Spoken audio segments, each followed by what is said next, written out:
అపవాది నుండి. విడుదల పొందగోరుచున్నావా? అపవాది నుండి. నీ జీవితంలో విడుదల కావాలా? యేసు ప్రభు ఈ లోకంలోకి వచ్చినప్పుడు ఆయన తన శిష్యులకి, ఆయన యందు విశ్వాసం ఉంచిన వారికి చెప్పిన మాట ఏంటంటే, behold I give you authority.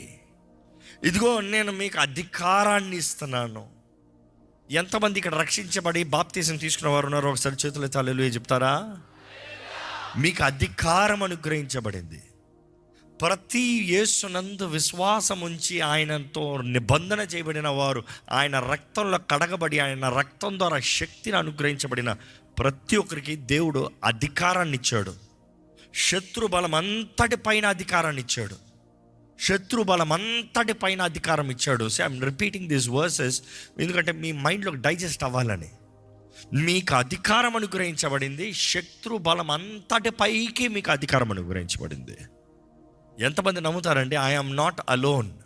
నేను ఒంటరివాడిని కాదు, నేను ఒంటరిదాన్ని కాదు, నేను ఒక్కదాన్నే కాదు, నేను ఒక్క వ్యక్తినే కాదు.